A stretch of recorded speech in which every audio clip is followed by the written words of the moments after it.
तो time management को जो ज़्यादा स्ट्रेस देता है उसकी क्रिएटिविटी कहीं ना कहीं हैम्पर होती है। क्रिएटिविटी एक अपनी जगह है, लेकिन समय की सीमा हर जगह रहनी पड़ेगी, उसके बिना तो नहीं कर पाए।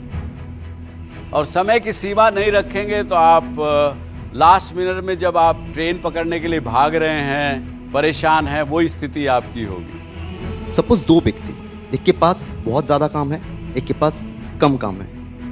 जिसके पास ज़्यादा काम है वो अपने टाइम मैनेजमेंट ठीक से कर नहीं सकते, लेकिन जिसके पास कम काम है वो टाइम मैनेजमेंट ठीक ठाक कर लेते हैं। इन दोनों में से आप किसको एक्स्ट्राऑर्डिनरी कहेंगे? जो टाइम मैनेजमेंट नहीं करना जानता या जो नहीं कर सकता, उसके पास ज़्यादा काम हो ही नहीं सकता। मैं इस बात को चैलेंज करता हूं कि यदि हिंदुस्तान का 10% व्यक्ति भी, प्रोडक्टिव आदमी 10% लोग भी यदि टाइम मैनेजमेंट करना सीख जाएं, तो इस देश की जीडीपी ग्रोथ जो आज 5-6% पे है वो डबल डिजिट पे चली जाए। कोई शक नहीं है मुझे इस बात, अपने तजुर्बे से बता दे रहा हूँ, क्योंकि मैंने अपना टाइम बहुत वेस्ट किया, ये मुझे 2 दिनों में अंदाजा मिला।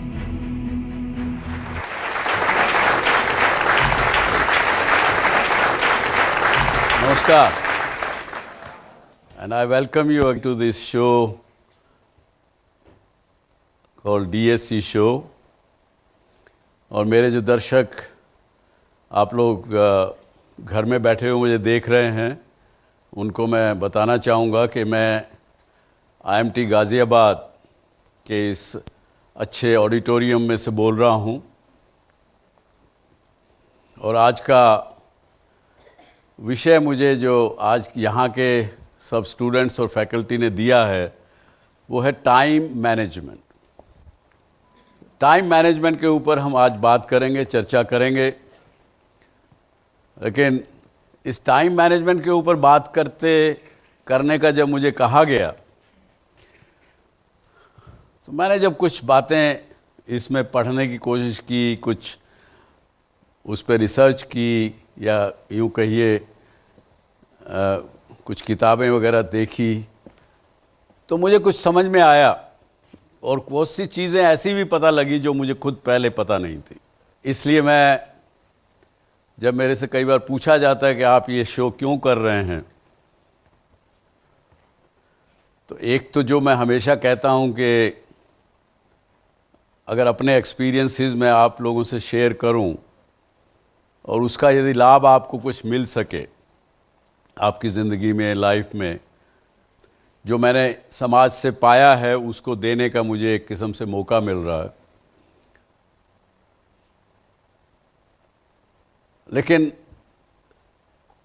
साथ साथ मुझे भी सीखने का काफ़ी कुछ मौका मिल रहा है इस शो करने पर।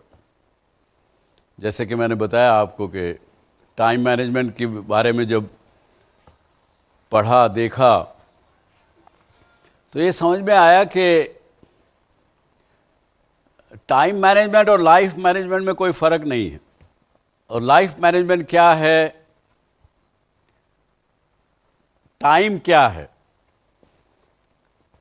यदि मैं आपसे ये सवाल पूछूं कि टाइम मैनेजमेंट या समय, जिसको हम कहते हैं कि समय का ख्याल रखें, समय को मैनेज करें, समय के मायने क्या?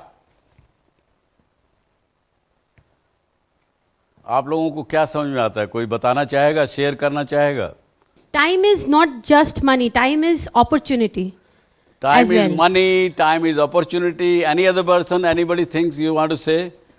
For me, time is अभी, present. जो कुछ है वो अभी है। Present is the समय, present is समय। तो अब देखा आपने, बहुत सी बातें निकल के आती हैं कि टाइम क्या है।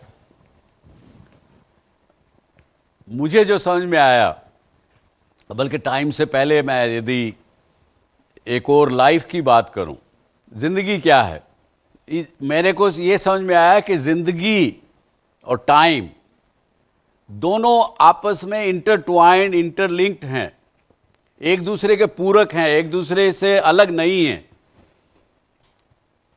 और लाइफ क्या है?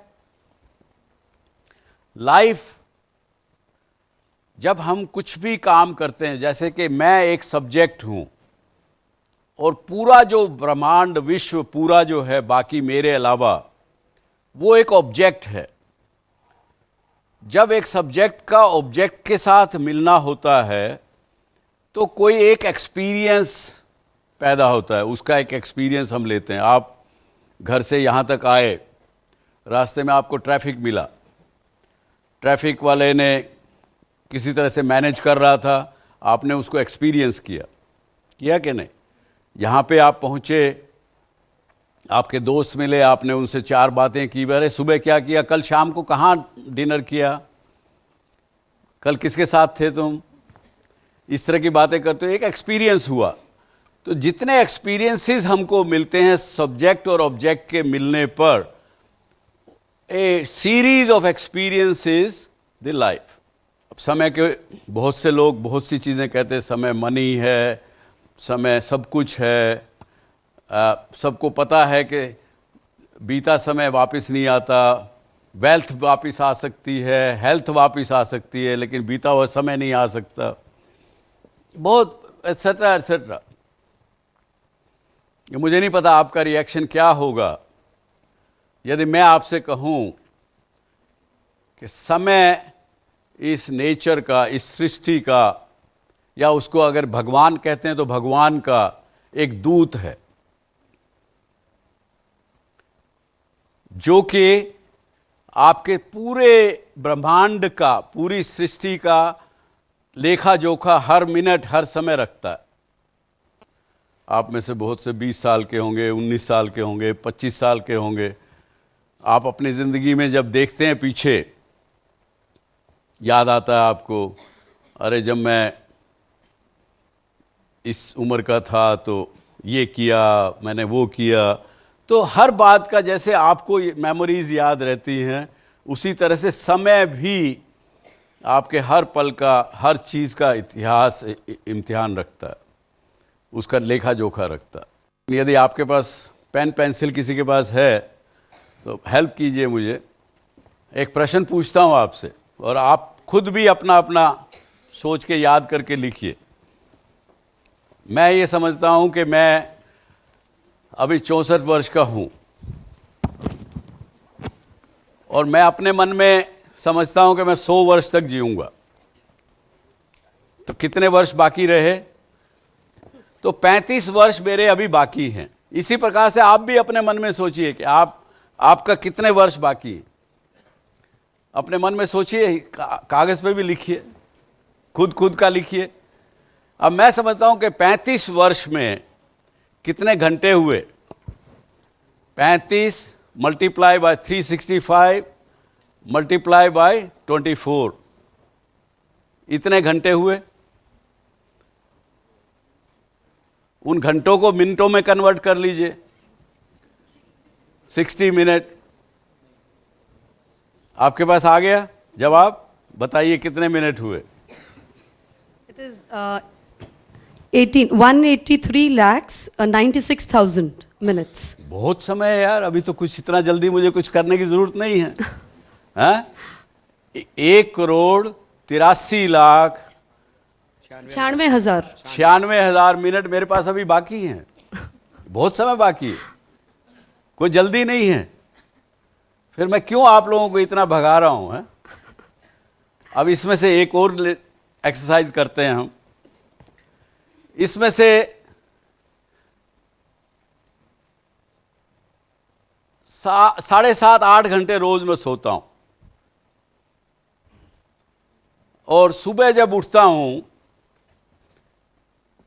तो स्नान में और में 1.5 से 2 घंटा लग जाता है मुझे। एक्सरसाइज की, थोड़ा योगा किया, कुछ किया, 2 घंटा वो निकल गए, 10 घंटे निकले।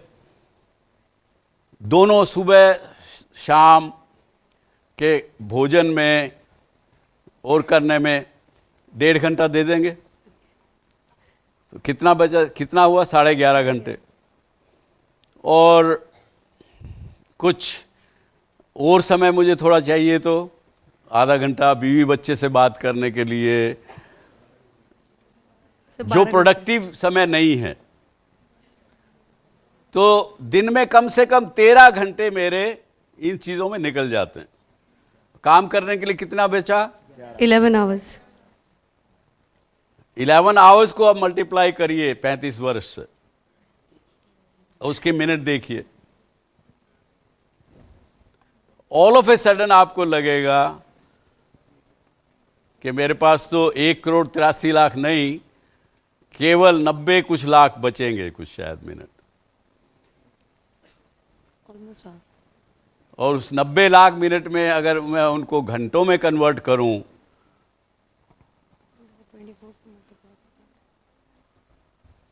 तो 90 लाख इंटू 24, लगभग मैं बता रहा हूं, आप तो कैलकुलेटर यूज कर रही हैं। तो अचानक समझ में आएगा कि प्रोडक्टिव समय तो मेरे पास बहुत लिमिटेड है।